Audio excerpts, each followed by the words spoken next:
तो दोस्तों, कैसे हैं आप सब लोग। उम्मीद करते हैं अच्छे होंगे। जैसा कि आपको पता है कि आजकल इस चैनल पर यानी कि सेल्फ एजुकेशन जोन चैनल पर जो है आपको फिजिक्स का अच्छा क्लास मिल रहा है। तो एक बार फिर से आज आप लोगों का इस क्लास में और इस अपने चैनल में, यूट्यूब चैनल में सेल्फ एजुकेशन जोन में आप सभी लोगों का स्वागत है। आपका अपना ये चैनल जो है बहुत ही बेहतरीन है, इसलिए आप सभी का जो है इस चैनल में स्वागत है।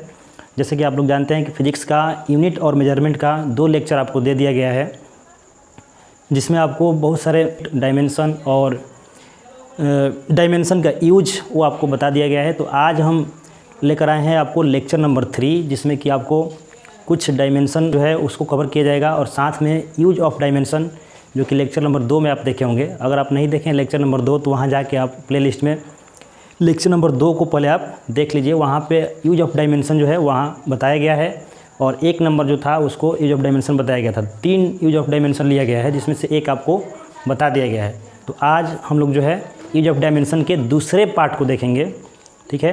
तो चलिए स्टार्ट करते हैं क्लास को। आप सभी का एक बार फिर से इस सेल्फ एजुकेशन क्लासेज में स्वागत है। तो चलिए शुरू करते हैं आज का आपका क्लास।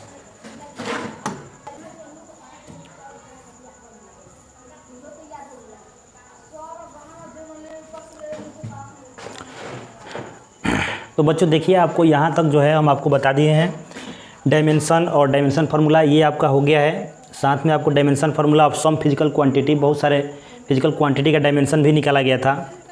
उसके बाद आपको some physical quantity are equal in dimension, ये भी बताए थे। कुछ ऐसे फिजिकल क्वांटिटीज होते हैं जो डायमेंशन में सेम रहते हैं, जैसे कि स्पीड और वेलोसिटी का लिया गया था।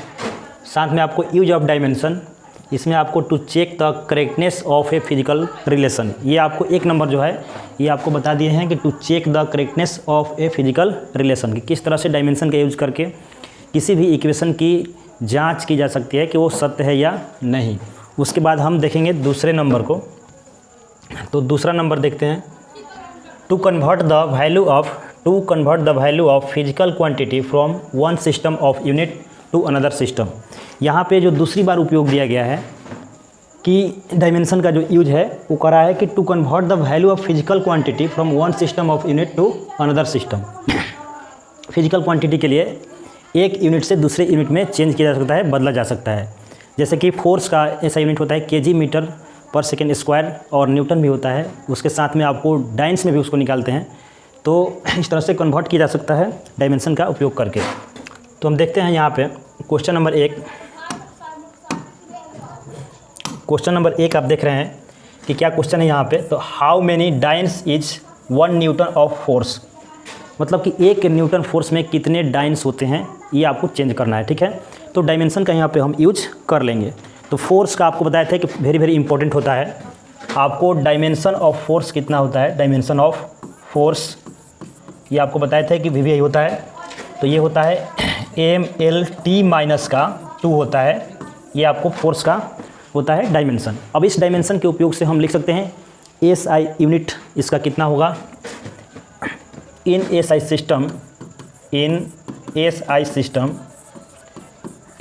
सिस्टम में इसका जो यूनिट होगा U1 वो कितना हो जाएगा। अब यहाँ पे बच्चों देख रहे हैं M, तो M के लिए क्या होता है मास, तो इसके लिए हो जाएगा हमारा kg, और L किसके लिए होता है, तो ये होता है लेंथ के लिए, तो हो जाएगा हमारा मीटर, और T माइनस का 2 टाइम के लिए, तो सेकेंड इन्वर्स का 2 हो गया। ये U1 यानी कि आपका ये SI सिस्टम में क्या हो गया, यूनिट हो गया फोर्स का। फिर हम देखेंगे कि इन CGS सिस्टम यहाँ पे आपको U2 होगा।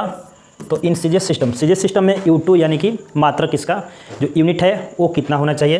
तो देख सकते हैं kg के लिए क्या होता है ग्राम, और मीटर के लिए सेंटीमीटर, और सेकंड के लिए सेकंड इन्वर्स 2 होता है। इस तरह से U1 और U2 मिल गया। फिर पूछ रहा है question 1 Newton's of force, how many times of 1 Newton of force. तो 1 न्यूटन, यहाँ पे जो न्यूमेरिकल वैल्यू है हमारा, न्यूमेरिकल वैल्यू N1 वो कितना है 1 दे दिया है, क्योंकि आपको 1 न्यूटन में बताना है। इस तरह से N2 जो है वो हमारा यहाँ पे वाट होगा, N2 को फाइंड करना होगा। अब जितना N2 आएगा यहाँ पे वो हमारा क्या हो जाएगा डाइन्स में आएंगे। तो एक रिलेशन होता है, आपको याद होगा कि N1 U1 equal to N2 और U2। क्योंकि कोई भी फिजिकल क्वांटिटी का जो वैल्यू होता है वो कितना होता है NU, मतलब कि न्यूमेरिकल वैल्यू और उसका जो यूनिट है वो दोनों का मल्टीप्लाई हो जाता है। तो इस तरह से N1 और N2 चूँकि ये फोर्स के लिए ही है इसलिए दोनों पक्ष ये क्या होंगे, बराबर हो जाएंगे। किसी भी फिजिकल क्वांटिटी, यहाँ पे आपको दिखा देते हैं, किसी भी फिजिकल क्वांटिटी का जो मान होता है वो NU होता है। N क्या होता है यहाँ पे, N होता है numerical value, N numerical value होता है, और जो U होता है वो क्या होता है आपका, तो यूनिट होता है। U क्या होता है, तो यूनिट होता है। इस तरह से न्यूमेरिकल वैल्यू और यूनिट दोनों का जो गुणनफल होता है, जो मल्टीप्लाई होता है, वो हमारा दिलाता है वैल्यू किसका, फिजिकल क्वांटिटी का। तो इस तरह से एक ही फिजिकल क्वांटिटी यहाँ पे फोर्स है, तो दोनों तरफ से क्या हो जाएगा, N1 और N2 दोनों आपस में सेम हो जाएंगे, ये बराबर हो जाएंगे। तो चलिए इसको देख लेते हैं हम। तो वी नो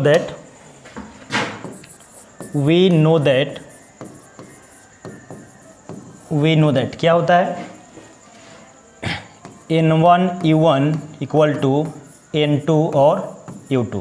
यहाँ पे आपको जो है वैल्यू पुट कर देना है। देखिए तो N1 के लिए 1 हो गया, U1 कितना निकाले हैं, kg metre second inverse 2 equal to N2 जो कि आपको फाइंड करना होगा N2 को, तो N2 हो गया, और U2 के लिए है ग्राम सेंटीमीटर सेकेंड इनवर्स का 2 हो गया।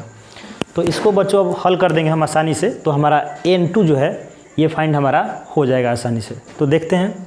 सो N2 के लिए कितना वैल्यू होगा, N2 तो ये kg और ये आ जाएगा आपको ग्राम, इस तरह से kg अपॉन ग्राम। यहाँ पे देखते हैं तो metre into metre upon centimetre हो जाएगा। उसके बाद सेकेंड इन्वर्स का 2 और सेकेंड इन्वर्स का 2, यहाँ पे ये हो गया, और 1 मल्टीप्लाई होके हो गया सेम। तो ये सेकेंड इन्वर्स 2 के साथ कैंसिल आउट। यहाँ पे हम देखते हैं बच्चों, तो केजी के लिए आपको कितना हो जाएगा, 1000 ग्राम, और नीचे क्या है, तो ग्राम, ठीक है। और इस मीटर को कन्वर्ट करेंगे तो 100 सेंटीमीटर अपॉन सेंटीमीटर। यहाँ से बच्चों सेंटीमीटर कैंसिल आउट, देख लो यहाँ से ग्राम और ग्राम कैंसिल आउट। तो टोटल हमारे पास बचेगा 1 2 3 4 और 5 0, यानी कि N2 का जो वैल्यू है वो हो गया 10 टू द पावर कितना, 5। N2 का वैल्यू 10 टू द पावर 5। तो यहाँ से how many dance is 1 Newton of force, 1 Newton में कितने डाइन होते हैं। तो यहाँ पे हम देख रहे हैं कि जो अब 1 न्यूटन हमारा प्राप्त हो गया, 1 newton is equal to 10 to the power 5 dynes, 10 to the power 5 dynes हो जाएगा, ठीक है। तो ये रहा आपका क्वेश्चन का आंसर कि 1 न्यूटन में कितने डाइन होते हैं, 1 newton is equal to 10 to the power 5 dynes. अब यहाँ से देखने वाली चीज़ ये है कि जैसे 1 newton 10 to the power 5 dynes है, तो यहाँ पे 1 डाइन्स का मान कितना होगा वो भी देख लेते हैं। सो 1 डाइन्स, यहाँ से 1 डाइन इक्वल टू कितना, तो अब ये आ जाएगा इस साइड में 10 टू द पावर 5, इधर का नीचे, तो पावर जो है ये हो जाएगा माइनस का इतना newton, 10 to the power -5 newtons 1 dyne is equal to, and 1 newton is equal to 10 to the power 5 dynes. तो ये आपका क्वेश्चन का आंसर रहा। आप देख सकते हैं इसको जो है हम पूरा क्लियर कर चुके हैं, ठीक है, कोई दिक्कत। चलिए आगे देखते हैं। आपको एक और क्वेश्चन है इसी प्रकार से, एक और क्वेश्चन है। अगला क्वेश्चन है हमारे पास,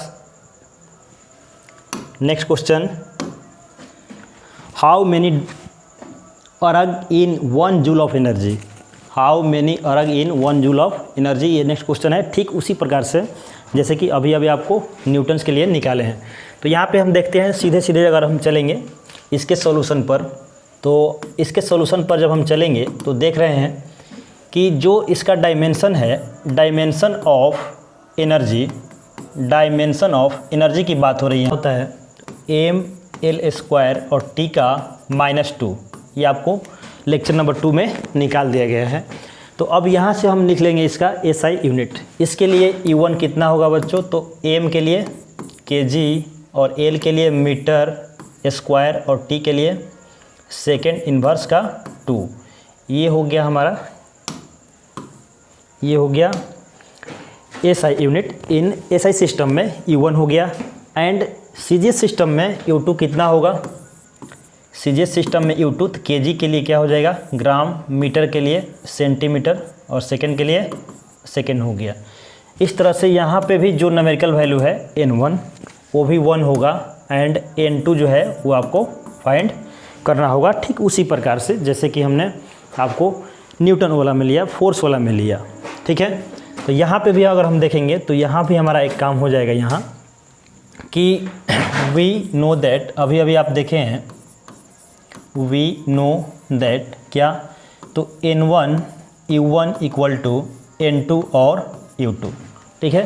तो इस रिलेशन में हम वैल्यू को रख देंगे, आसानी से हमारा वैल्यू जो है N2 का फाइंड हो जाएगा।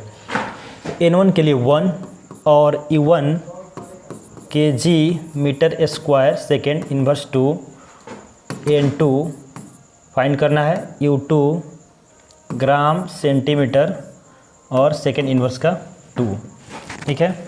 तो यहाँ से so that N2 is equal to, ये आपका kg और नीचे हो गया अपॉन ग्राम, उसके बाद सेंटीमीटर, मीटर अपॉन सेंटीमीटर और उसके बाद आपका हो जाएगा सेकेंड इन्वर्स का 2 अपॉन सेकेंड इन्वर्स का 2। तो फिर से एक बार उसी प्रकार से कैंसिल आउट है सेकेंड इन्वर्स 2, और यहाँ पे हम जब रखेंगे तो ये कितना हो जाएगा स्क्वायर, मीटर के सेंटीमीटर का स्क्वायर है, तो ये हो जाएगा हमारा कितना kg 1000 और अपॉन ग्राम। उसके बाद यहाँ पे देखते हैं कि मीटर, तो ये हो जाएगा हमारा स्क्वायर था, मीटर स्क्वायर और सेंटीमीटर 1000 ग्राम अपॉन ग्राम, और मीटर स्क्वायर के लिए तो 100 इंटू 100 यानी कि 1000 सेंटीमीटर स्क्वायर, और नीचे का सेंटीमीटर स्क्वायर, फिर हो गया सेंटीमीटर स्क्वायर। यहाँ से centimetre square cancel out and gram cancel out equal to 3 and 4 7 times 0, तो N2 so that N2 is equal to 10 to the power 7, N2 is equal to 10 to the power 7 अर्ग।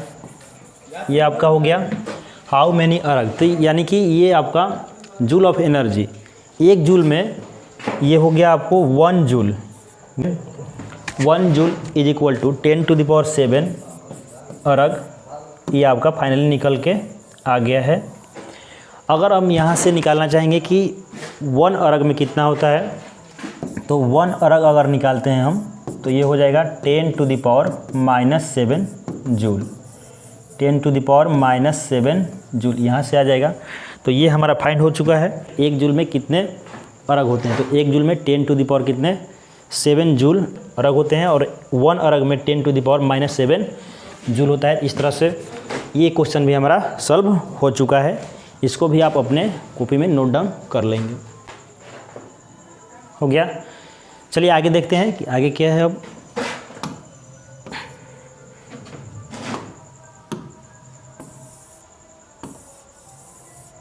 आगे है use number 3, dimension का तीसरा use.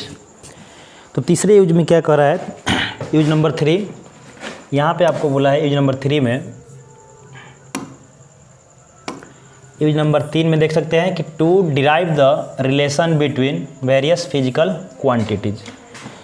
यहाँ पे कुछ relation जो है वो आपको फाइंड करना होता है वेरियस फिजिकल क्वांटिटी, मैंने भिन्न भिन्न फिजिकल क्वांटिटी के लिए अलग अलग आपको फिजिकल क्वांटिटी मिलेंगे, एक से अधिक मिलेंगे, जिसमें से आपको क्या करना है कि उसके बीच में रिलेशन ज्ञात करना है, रिलेशन फाइंड करना है। तो यहाँ पे सबसे सिंपल एग्जांपल होगा सिंपल पेंडुलम का, यानी कि लोलक का। देखिए हमारे पास एक पेंडुलम है, यहाँ पे सिंपल पेंडुलम। ये हो गया हमारा सिंपल पेंडुलम। सिंपल पेंडुलम हो गया। इसकी लंबाई लेंथ ले लेते हैं, लेंथ l है, और यहाँ पे जो भी ऑब्जेक्ट है या पूरे का ऑब्जेक्ट लेंथ के साथ में इस ऑब्जेक्ट के जो मास है वो कितना है mg। इस तरह से ये आपको इस रूप में दोलन होगा, इधर से भी होगा, ठीक है। अब यहाँ पे जो फोर्स लगता है वो लगता है आपको कहाँ पे, mg नीचे की ओर ड्यू टू ग्रेविटी। तो सिंपल पेंडुलम में यही है कि जो l है और जो m है, mass of the pendulum is equal to कितना हो जाएगा, तो m हो जाएगा, और length of thread is equal to कितना, l हो जाएगा। उसके बाद हो जाएगा वेट ऑफ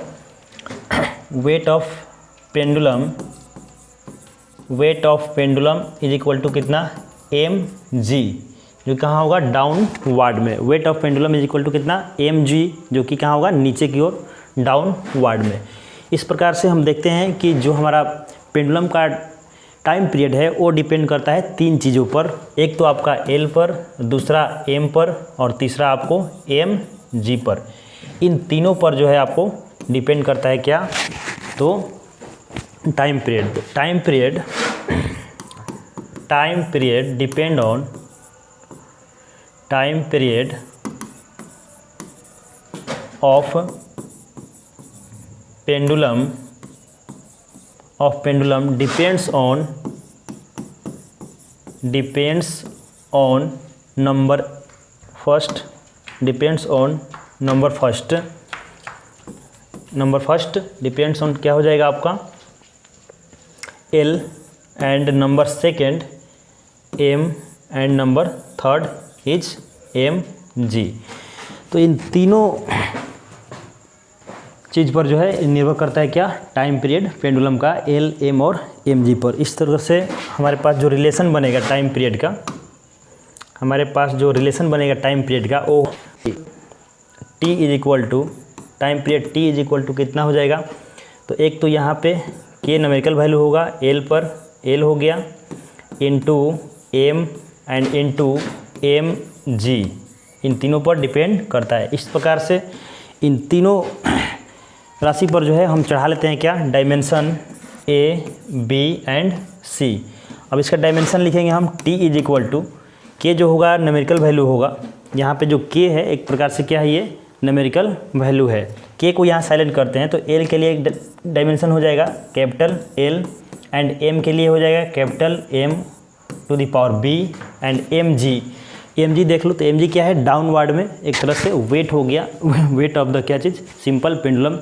तो वेट यानी कि ये, इसको हम फोर्स में डायमेंशन निकालेंगे, तो फोर्स के लिए क्या हो जाएगा, mlt का -2 टू द पावर कितना, c हो जाएगा।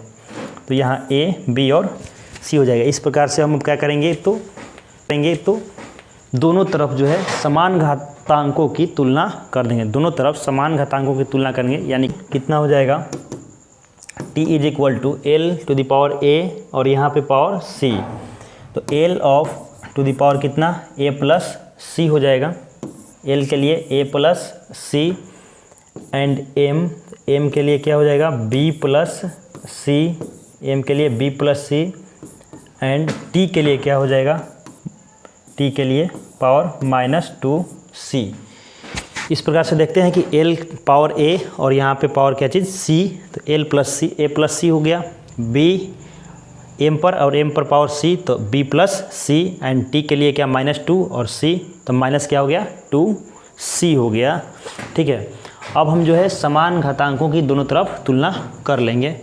तो यहाँ पे आप देख सकते हैं, जैसे समान घातांकों की हम तुलना करेंगे, यहाँ देख सकते हैं कि समान घातांकों की तुलना करेंगे अगर हम, तो इसका वैल्यू कितना हो जाएगा, a प्लस सी, इधर का l गायब है, a प्लस सी कितना हो जाएगा, 0, a प्लस सी कितना हो जाएगा, 0, एंड इसको देखेंगे अगर हम, तो इधर का m 0 इधर का b प्लस सी, तो b प्लस सी कितना हो जाएगा 0।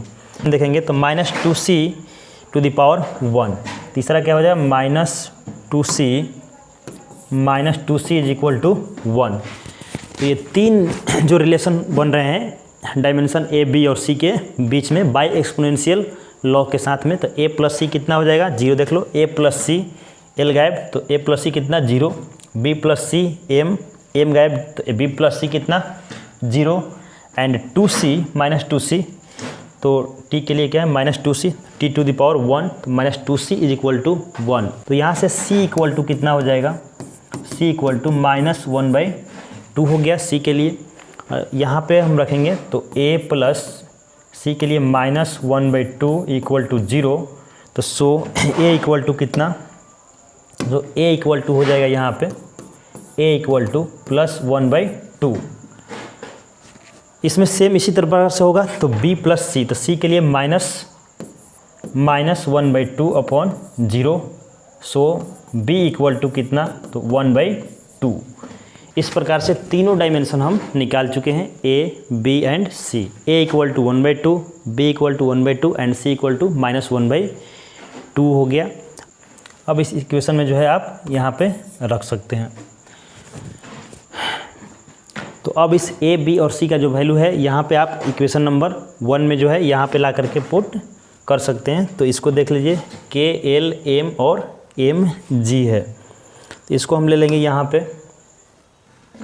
क्या है t इज इक्वल टू कितना है, t is equal to l था to the power a and m to the power क्या b and mg to the power क्या था हमारा c।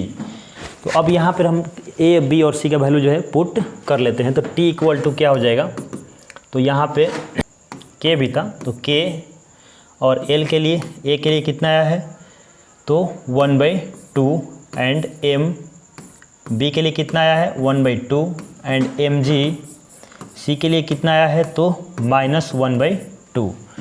तीनों मान पुट हो गया a, b और c का। इस प्रकार से हम देखते हैं तो यहाँ k, l, तो l 1/2 और यहाँ पे l 1/2 ही रहेगा, l to the power 1/2 and m to the power 1/2, m to the power -1/2, ये कैंसिल आउट हो गया, m to the power 1/2 -1/2 cancel out and g to the power -1/2, so that k and l upon g to the power -1/2 is equal to l upon g and root under, so t is equal to k root under l upon g।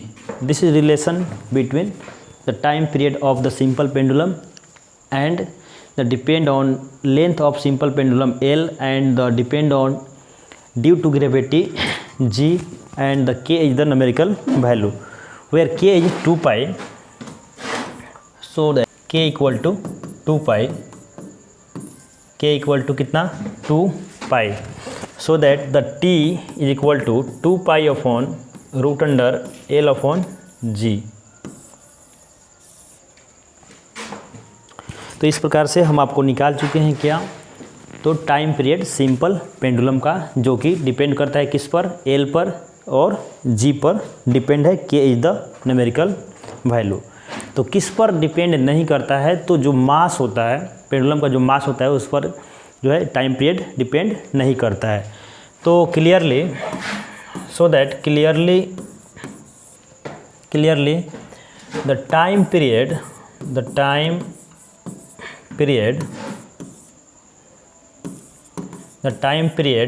does not depend on, the time period does not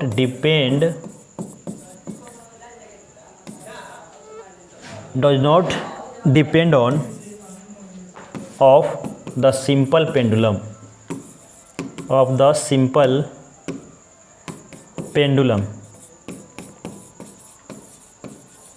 simple pendulum. इस प्रकार से हम देखते हैं कि जो simple pendulum का time period है वो उसके द्रव्यमान पर यानी कि मास पर निर्भर नहीं करता है। तो इस प्रकार से जो है आप पूरा क्लास को कवर कर लिए हैं, टाइम पीरियड आपको निकाल दिए हैं। तो इस प्रकार से आपको उम्मीद करते हैं कि बहुत अच्छा लगा होगा ये आपका क्लास।